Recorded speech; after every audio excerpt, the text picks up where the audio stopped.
The cold was a constant companion. It lived in the cracked leather of her boots, in the hollow of her stomach, and in the marrow of her bones. Ilara pulled the thin wool cloak tighter, a useless gesture against the wind that sliced through the northern reach like a predator's claws. It was a land that bred hardness. The trees were stunted, the ground was iron, and the people were cruelest of all. She saw her reflection in a shard of ice clinging to a barren branch. A ghost with haunted eyes and lips blue from more than just the frost.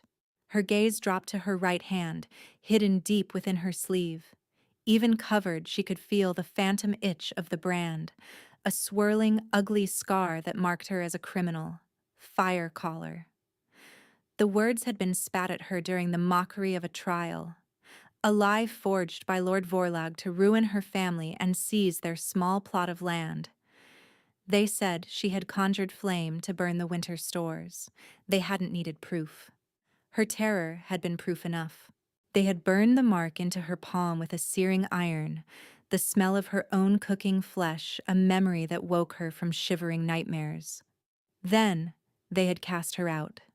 Now she was nothing, an omega without a pack, a ghost haunting the edges of a village that would stone her if she came too close. She survived on what she could scavenge, on the forgotten scraps of a world that wished she was dead. The wind howled, a mournful cry that vibrated in her chest. A blizzard was coming. Not the gentle snows of the south, but a northern whiteout, a storm that could strip a man to bone in minutes. She had to find shelter. Her legs were numb, her movements clumsy with exhaustion. Every breath was a shard of glass in her lungs. There was a hunter's lean-to a mile east, nestled against a rock face. It was a miserable shelter, but it might be enough. It had to be. She stumbled through the deepening snow, the world dissolving into a churning vortex of white. The path vanished. The trees became indistinct shapes, then disappeared entirely. Panic, cold and sharp, pierced the fog of her fatigue. She was lost. Her foot caught on a hidden root and she went down, her body too tired to even try and catch herself. The snow was surprisingly soft, like a final, cold embrace. It would be so easy to just close her eyes, to let the cold take her, to finally stop fighting. A tremor ran through the ground. It was not the storm. It was heavy, rhythmic. Footfalls. Something massive was moving through the blizzard, its steps sure and powerful where hers had failed. Fear gave her a jolt of adrenaline. A snow bear? A shadow cat? She tried to push herself up, her limbs refusing to obey. Her vision swam. A shape materialized from the white chaos, vast and dark. It was a wolf. But no wolf she had ever seen. It was the size of a pony, its fur the color of storm clouds, its eyes burning like twin coals in the gloom. The beast stopped a few feet from her, its head lowered. A low growl rumbled in its deep chest, a sound that vibrated through the snow and into her very soul. This was no mere animal. This was a king's beast. And where a king's beast was, the king was never far behind. Another figure emerged, even larger than the wolf. A man wrapped in thick black furs, broad-shouldered and impossibly tall. The blizzard seemed to part for him, the wind hesitant to touch him. Snowflakes melted an inch from his skin, as if afraid of his presence. The Alpha King. Kale. She had heard the stories whispered in hushed, terrified tones. A ruler of centuries, a warrior who had never known defeat, a heart encased in ice. They said his eyes were silver, like shards of a winter moon, and that his touch could freeze a man's blood. He moved with a predatory grace, his gaze fixed on her. She could feel the weight of his stare even through the swirling snow, a physical pressure that pinned her to the ground. He stopped beside his wolf, looking down at the pathetic bundle she made in the snow. Fen. His voice was deep, a low thunder that cut through the wind's shriek. What have you found? The great wolf, Fen, nudged her shoulder with its massive snout, a surprisingly gentle gesture. Kale knelt.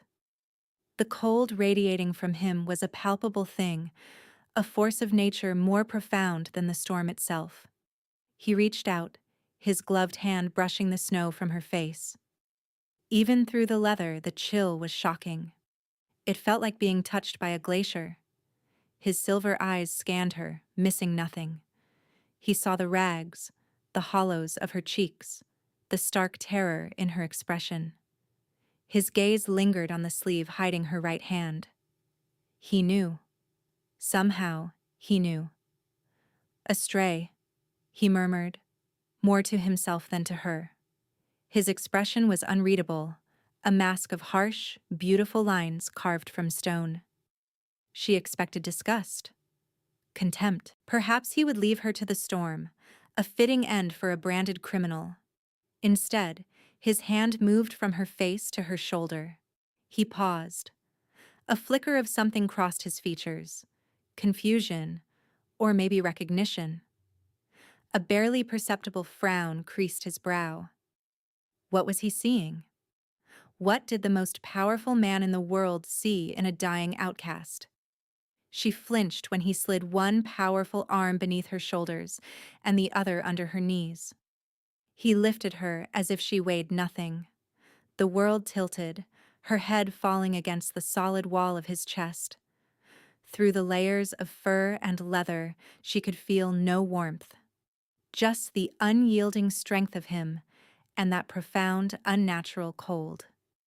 She was too weak to struggle, too stunned to speak. Her eyelids fluttered heavy as stones. The last thing she saw before darkness claimed her was his face, framed by the raging blizzard, his silver eyes fixed on her with an intensity that was more frightening than any storm. He had found her, and for the first time in a long time, she wasn't sure if that was a death sentence or a reprieve. She woke to warmth. The sensation was so foreign, so utterly forgotten, that for a moment she thought she must be dead. The warmth was a gentle weight, a thick fur blanket covering her. It was in the air she breathed, scented with dry wood smoke and pine.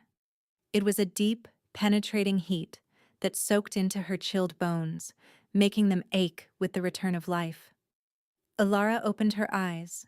She was in a room carved from dark stone and heavy timber. A massive fireplace dominated one wall, a roaring fire casting flickering shadows that danced like spirits. She was lying on a bed piled high with furs, a bed larger than the entire hovel she'd once called home. A low growl drew her attention.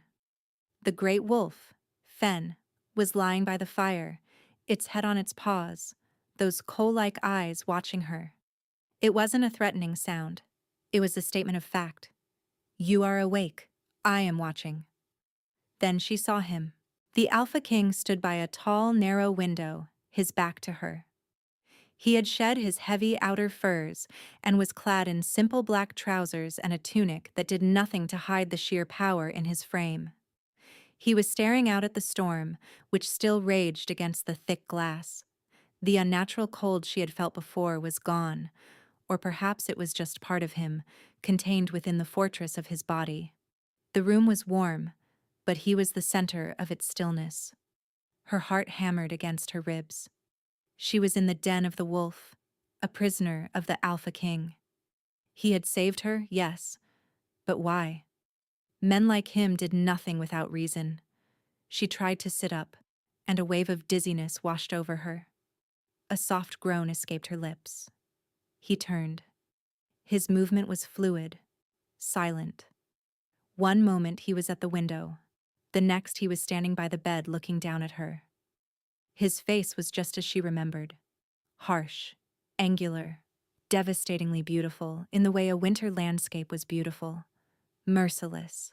His eyes were the color of polished silver and they held no warmth at all. You are awake, he stated. It was not a question. She could only nod, her throat too dry to speak. His gaze dropped to her right hand, which lay on top of the furs. She instinctively tried to pull it back, to hide the shame of the brand, but his reflexes were faster. He caught her wrist. His grip wasn't painful, but it was absolute, unbreakable. His fingers were long and cold, the chill seeping through her skin despite the warmth of the room. He turned her hand over, his thumb brushing directly over the scarred flesh of her palm. She flinched, expecting a jolt of pain or a word of disgust. Neither came. He simply stared at the mark, his expression unreadable, a muscle feathered in his jaw. "A fire caller," he said, his voice a low rumble. "In my lands." "I'm not," she whispered, the words ragged. "I never was. I was framed." He looked from the brand back to her face, his silver eyes searching for something. A lie? The truth? She held his gaze, her terror warring with a desperate need to be believed. A sharp knock echoed through the chamber, followed by the door swinging open without permission. An older man swept in, his robes the color of dried blood. He was thin, with a pinched face and clever, dark eyes that darted around the room before settling on her. Lord Vorlag, the man who had destroyed her life. Bile rose in Alara's throat. Vorlag's eyes widened in theatrical shock as he saw her in the king's bed. He bowed low, a gesture of deep respect that his tone utterly betrayed. "Your Majesty, I was told you brought a stray back from the hunt. I did not realize it was this one." Kale did not release her wrist.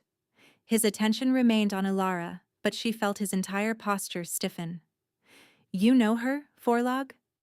"I do, my king," Vorlag said, his voice slick with false sympathy.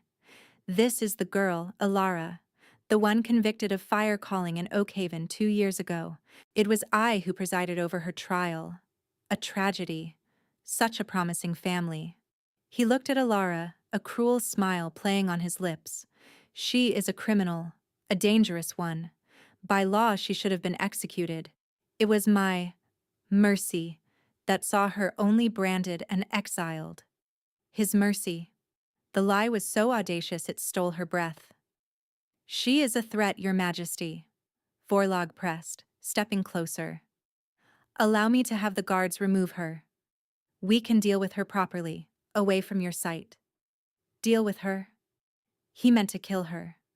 To finish the job he started 2 years ago.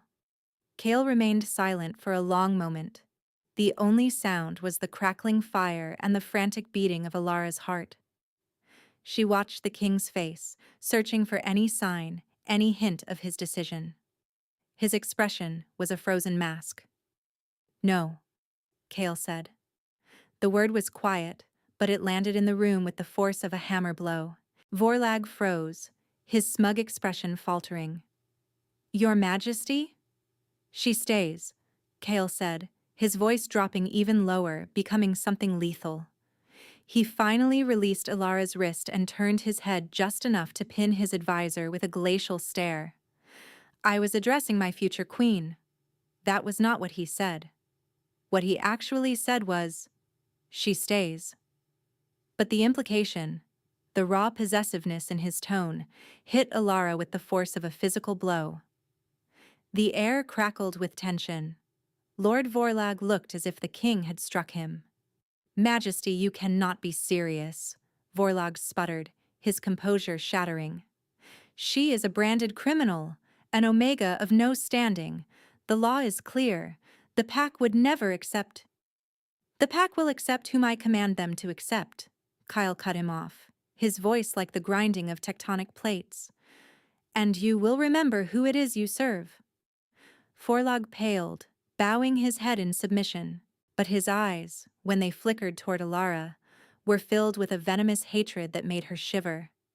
He saw her not as a person, but as an obstacle, a complication to be removed. "As you command, my king," he whispered, backing out of the room. The heavy door clicked shut behind him, leaving a silence that was heavier than the previous noise. Ilara stared at Kale, her mind reeling. Why? Why had he defended her?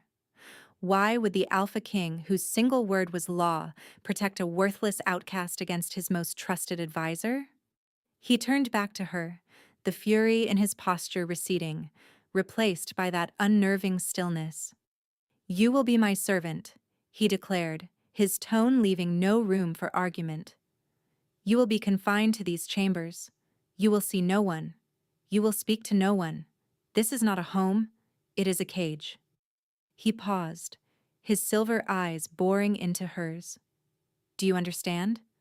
She swallowed, nodding dumbly. A cage. But it was a warm cage.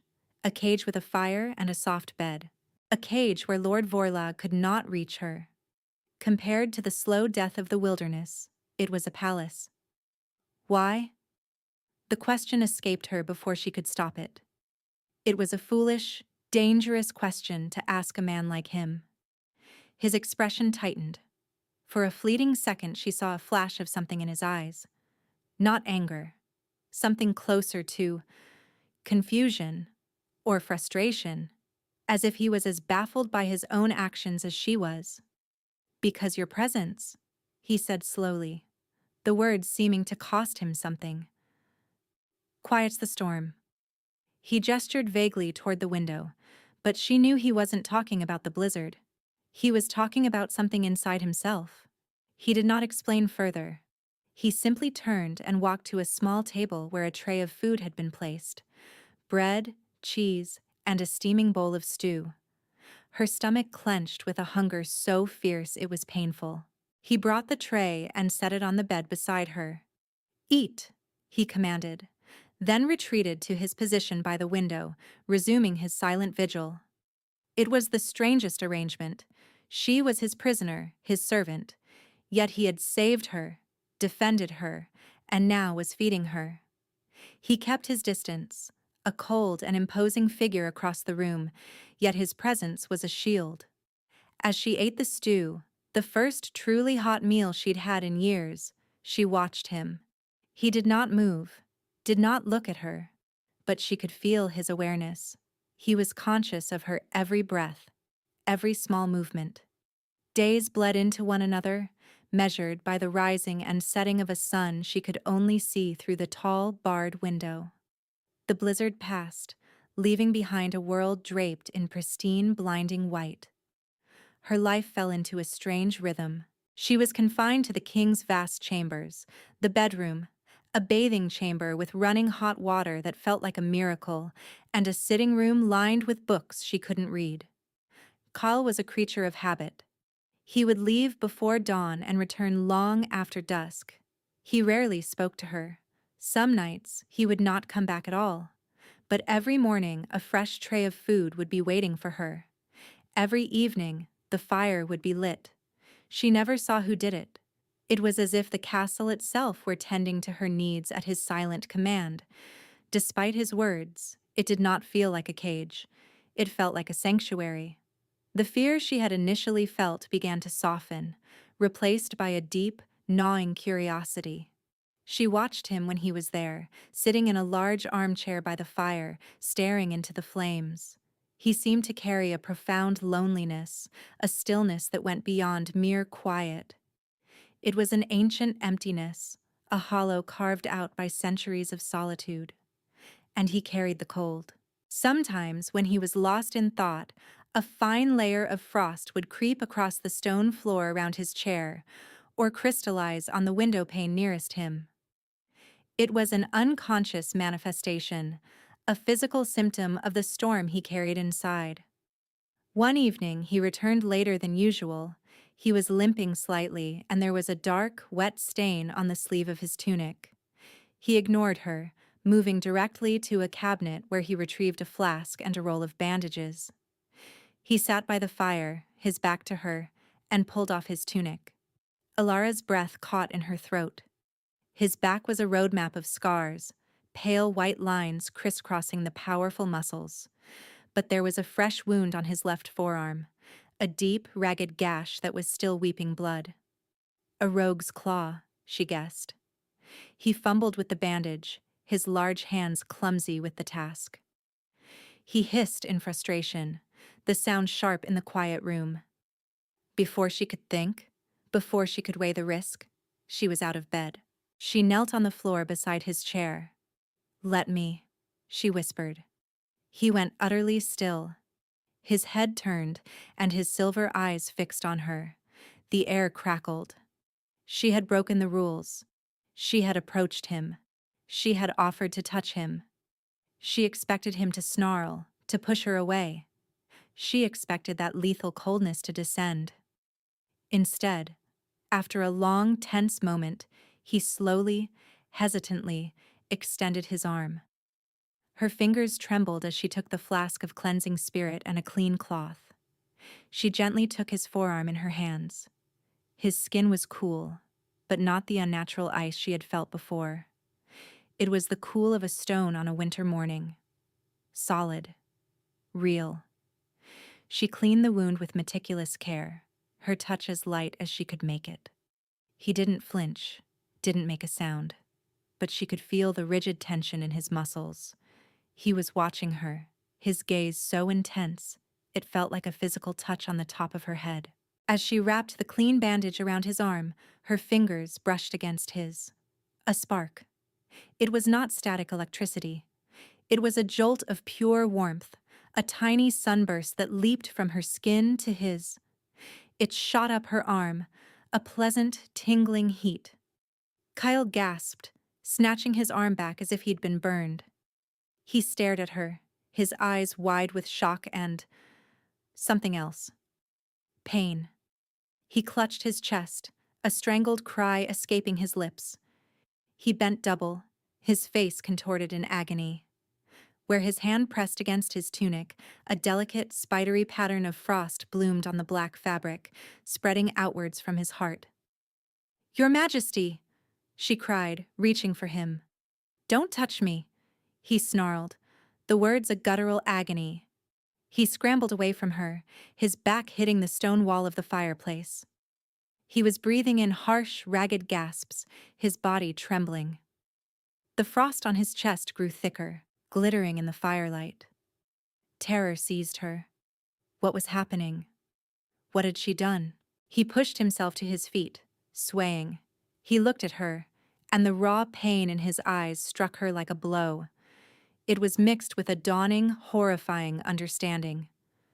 It was a mistake, he rasped, his voice hoarse. Bringing you here was a mistake.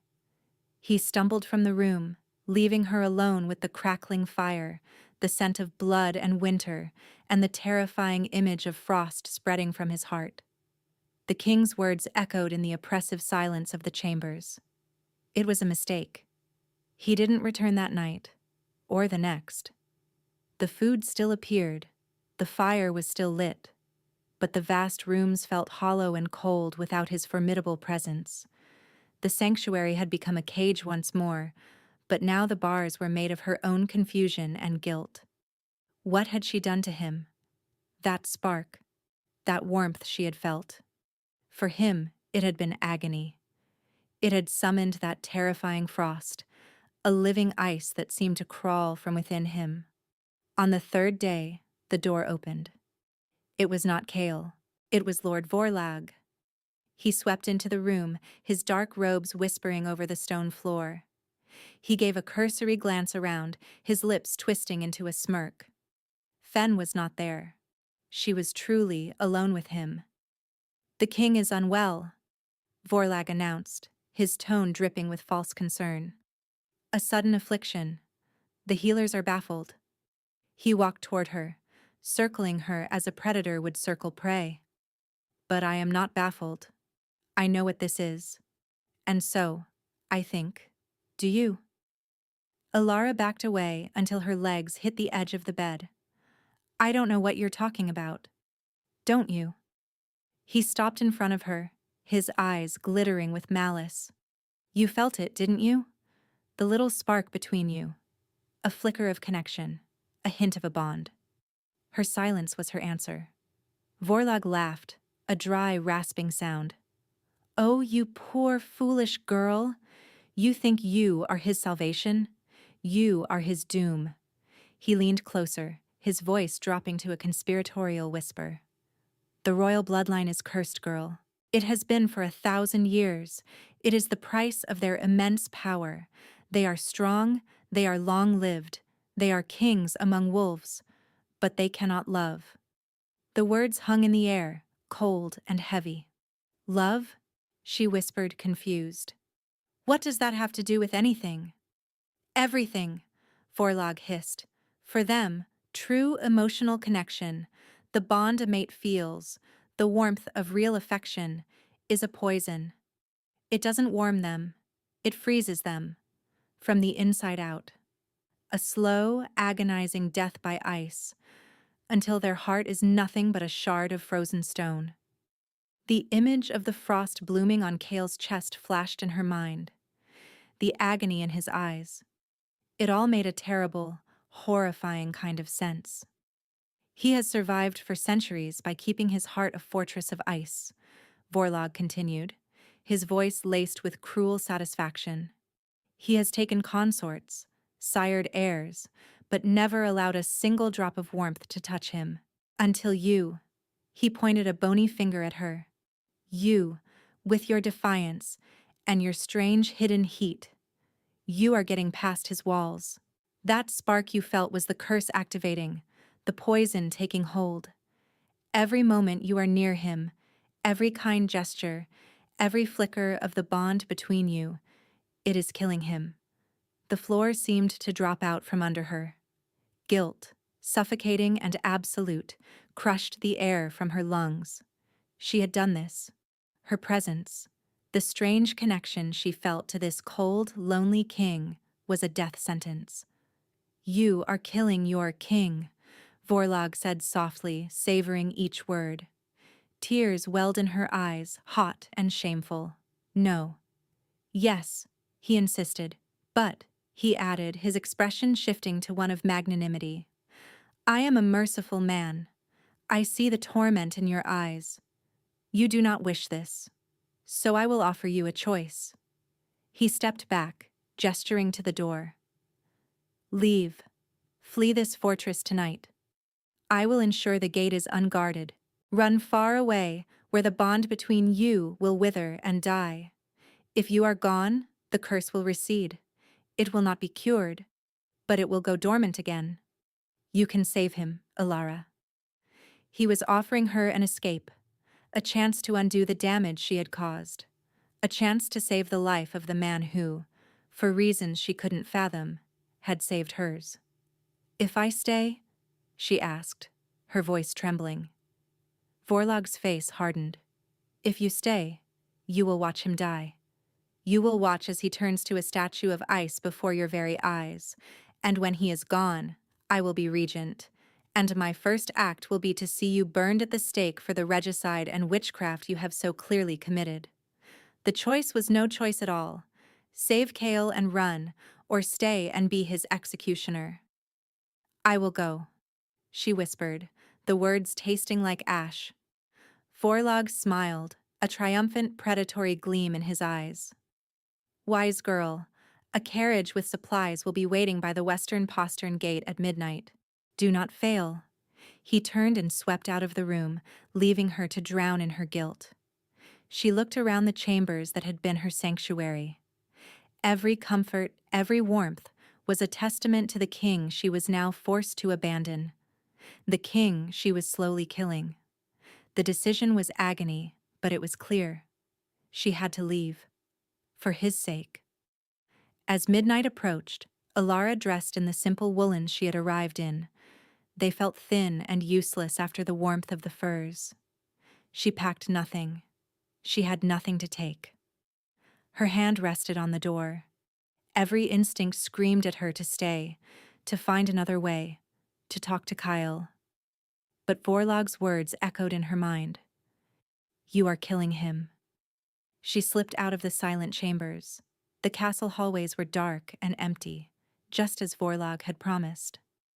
Her bare feet made no sound on the cold stone.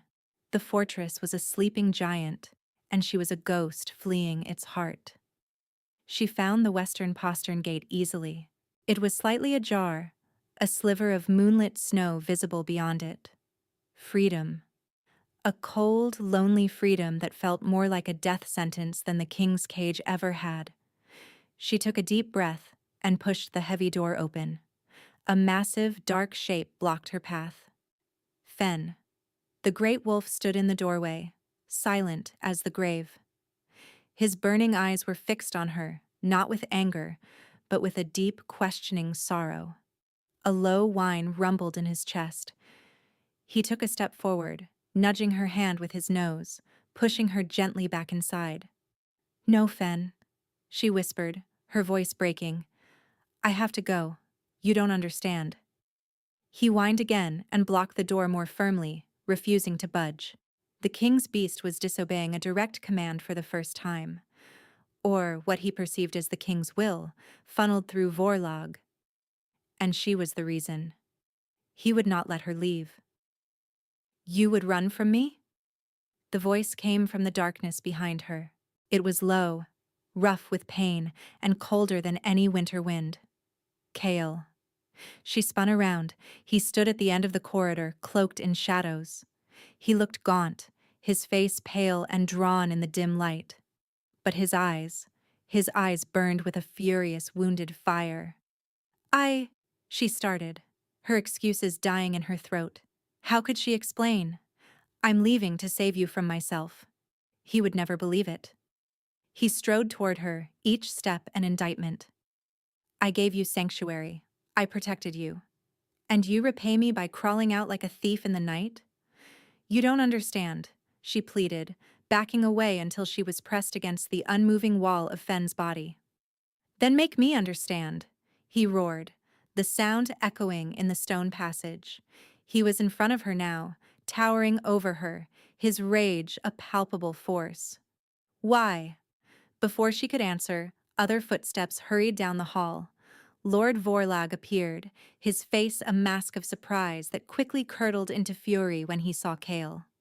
"Your Majesty, you should be resting," Vorlag exclaimed, rushing to his side. His plan was unraveling. He shot Alara a look of pure venom. "I will rest when I have answers," Kale snarled, his gaze never leaving Alara. "The answer is simple, my king," Vorlag said smoothly, placing a hand on Kale's arm. "The girl is a witch. She seduced you with her dark magic to get close to you. And now that your illness weakens you, she was fleeing before her crime could be discovered." As Vorlag spoke, his other hand slipped inside his robe. Ilara saw a flicker of dark, polished obsidian, an artifact. "She has been poisoning you all along," Vorlag declared, his voice rising. "And now, I will end it." He pressed the obsidian artifact against Kale's back. Kale screamed. It was not a sound of anger, but of pure, unadulterated agony. He arched his back, his body convulsing. The cold, the unnatural, killing cold, exploded from him. Frost sheeted the walls around them, racing across the floor in intricate, deadly patterns. His skin turned a deathly pale blue, his breath pluming in the air as a thick white cloud. He collapsed to his knees, his silver eyes wide with shock, locking onto Alara's. He reached a hand toward her, his fingers already stiffening, turning translucent. "Stay," he rasped, the single word a desperate, freezing command. Then his eyes glazed over, and he fell forward, a statue of ice and agony on the cold stone floor. The cold was absolute. It sucked the air from her lungs, a dead, breathless chill that emanated from the frozen form of the king.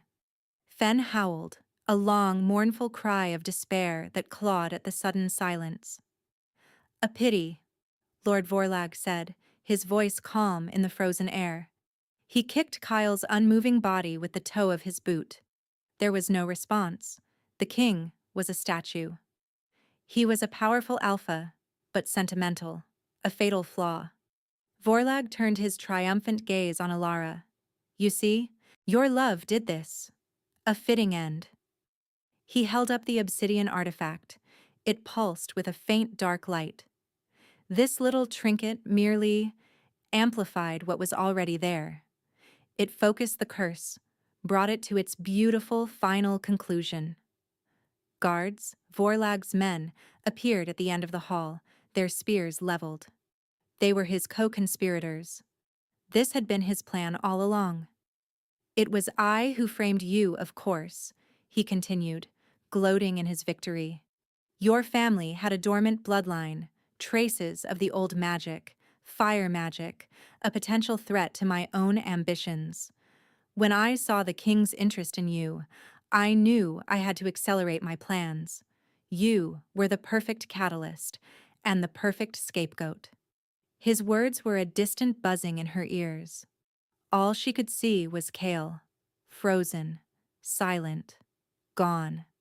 The man who had saved her, who had shown her the first kindness she had known in years. The lonely king who carried a storm inside him. She had killed him. Vorlag had wielded the weapon, but she had been the poison. Grief, raw and overwhelming, tore through her. It was a physical pain, a hollowing out of her soul. She fell to her knees beside Cale's body, her hands hovering over his icy shoulder, afraid to touch him, afraid to confirm the absolute cold of death. "Seize her," Vorlog commanded his guards. "She will be our witch. The people will demand her execution for killing their beloved king." Fen, the great wolf, moved. With a snarl that was pure murder, he launched himself at the nearest guard, his massive jaws closing on the man's arm. The other guards faltered, unprepared for the fury of the king's beast. Fen stood over Cale's body, wounded from a spear thrust but utterly defiant, a lone guardian against the traitors. But he was outnumbered. It was hopeless.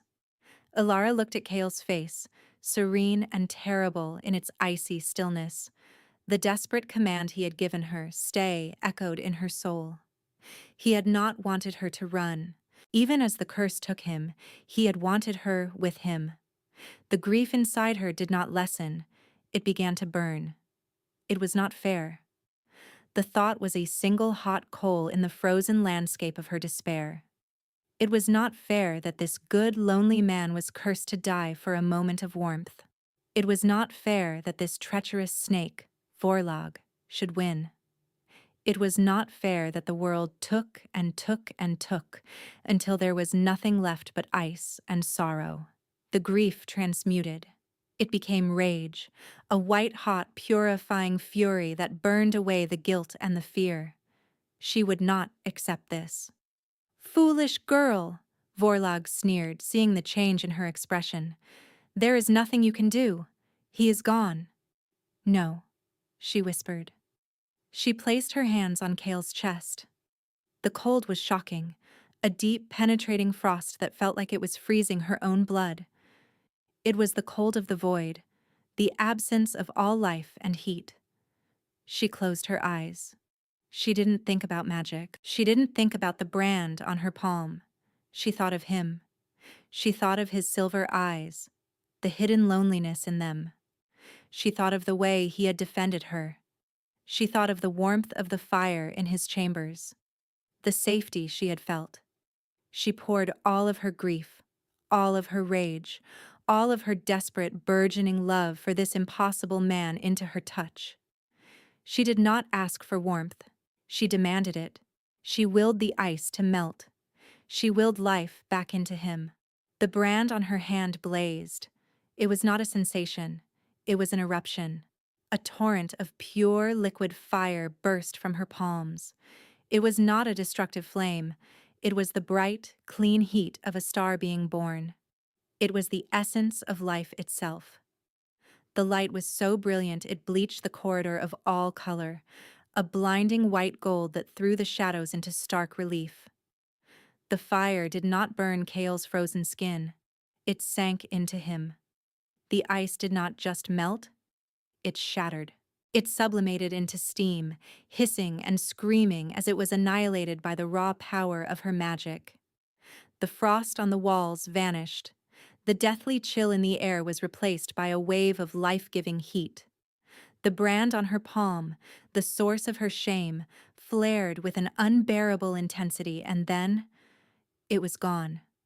She felt the scarred tissue smooth out, the ugly mark dissolving under the tide of her own power, leaving behind only clean, unmarked skin. The light receded, coalescing back into her. She was trembling, not from cold or fear, but from the sheer force of what had just passed through her. Kale's body was no longer blue and translucent. His natural color was returning. The ice was gone. A sharp, shuddering breath rattled in his chest. His silver eyes snapped open. They were no longer just silver. Flecks of brilliant gold now swam in their depths, a reflection of the fire she had poured into him. He looked up, his gaze finding hers, and the world seemed to stop. The reunion was not in a grand hall, but in the cold, dark corridor, surrounded by enemies and the scent of ozone and melted frost. It was in the space of a single, shared breath. Kyle pushed himself up, his movements fluid and strong. The gauntness was gone. The pain was gone. The unnatural cold that had clung to him for centuries was gone. He was whole. He was warm. He looked at Alara, not with the shock of a man resurrected, but with the dawning comprehension of a man who had just found the answer to a question he had been asking his entire life. "I knew," he whispered, his voice rough with emotion. He reached out and cupped her face, his thumb tracing her cheekbone. His touch was warm. For the first time, truly warm. Not what you were, but that you were. The other half of the storm. Lord Vorlag and his guards were frozen in place, their faces masks of disbelief and terror. The witch they had planned to burn had just performed a miracle. The king they had murdered was standing before them, more powerful than ever. Vorlag was the first to break. He turned to run. He didn't get 2 steps. Kale's hand shot out and he grabbed the traitor by the throat, lifting him effortlessly off the ground. There was no rage in Kale's face now, only a calm, absolute finality. "You threatened my queen," he said, his voice quiet, which was somehow more terrifying than any roar. "You touched what was mine." There was a sickening crack, and Vorlag's body went limp. Kale dropped him like a sack of refuse, and turned to the remaining guards, who immediately threw down their weapons and fell to their knees, begging for a mercy they would not receive. Alara watched, but her focus was on her own hands. She turned them over and over, staring at the clean, unblemished skin of her right palm. The brand was gone. The lie was gone.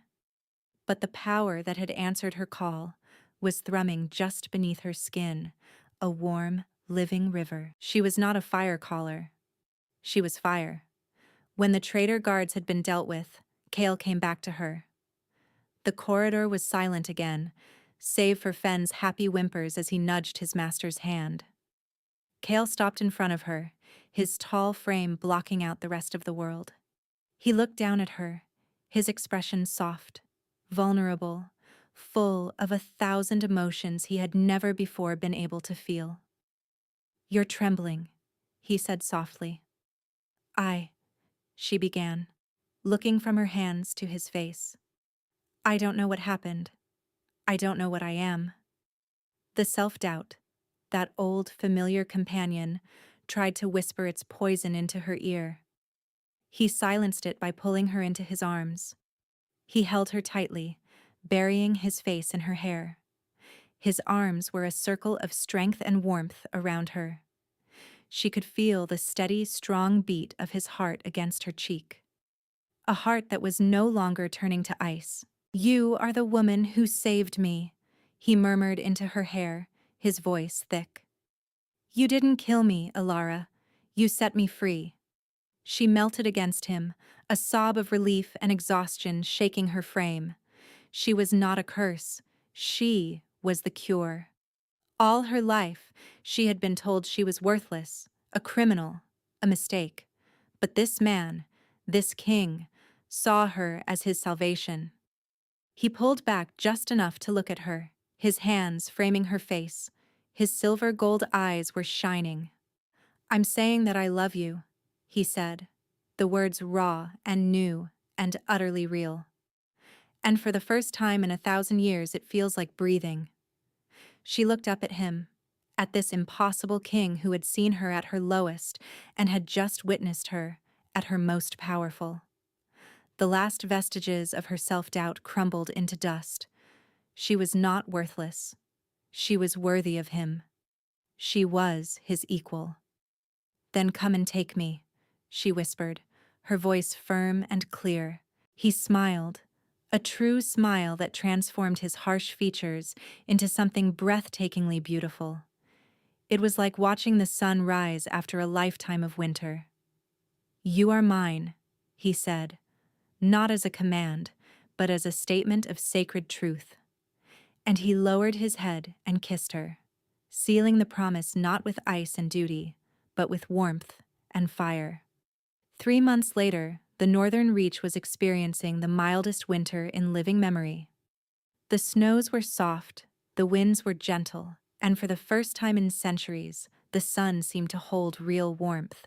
The people whispered that the breaking of the king's curse had healed the land itself. Alara stood on the stone balcony of the king's chambers, breathing in the crisp, clean air. She was no longer a prisoner here. This was her home. She wore a simple gown of deep blue wool, a stark contrast to the rags she had arrived in. She was no longer the branded outcast. She was Alara, the Fireheart Queen, consort to the Alpha King. Kale's arms wrapped around her from behind, his chin resting on her shoulder. He was a constant, solid warmth at her back. His presence was no longer a source of cold, but her greatest comfort. Fen, ever present, was a vast furry rug at their feet, sighing contentedly in his sleep. "The council is restless," Kyle murmured, his breath warm against her ear. "They want a formal coronation, a ceremony to present their queen." She smiled, leaning back against his chest. "Are they afraid I'll run away again?" He chuckled, the sound a low, pleasant rumble in his chest. "They are afraid of your power. They are in awe of it. Forlog's treachery is public knowledge now. The story of what you did? It's already become a legend." She turned her head, her cheek brushing against his. "It wasn't a legend, it was just me, refusing to lose you." His arms tightened around her. "I spent centuries building walls of ice, believing it was the only way to survive. I thought warmth was the enemy. But it was just loneliness in disguise." He kissed her temple, a soft, reverent gesture that still made her heart skip a beat. "You are not my weakness, Alara. You are my strength." She placed her hand over his where it rested on her waist. She was still getting used to the easy affection, the constant, casual touch that he had been denied for so long. He craved it, and she gave it freely. "Are you cold?" he asked. It had become a joke between them, a tender reminder of how far they had come. She shook her head, a soft smile on her lips. "Never again." She placed her other hand on her own belly, where a new, gentle warmth was beginning to grow. A new life. A child of fire and winter, born free of any curse. A new beginning for a bloodline she had healed. Kale felt the gesture, his hand moving to cover hers. A wave of profound, fierce love washed over her from him, a silent communication that was deeper than any words. He knew. They stood together in the gentle winter air, watching the sun cast long, golden shadows across the snow-covered kingdom. The world outside was vast and still held dangers, but here, in his arms, she was finally home. The ghost of the Northern Reach had found her place, not as a servant or a prisoner, but as a queen, a mate, and a savior. The fire she had hidden for so long was not a curse to be feared, but a beacon to guide them both into a new, warmer world.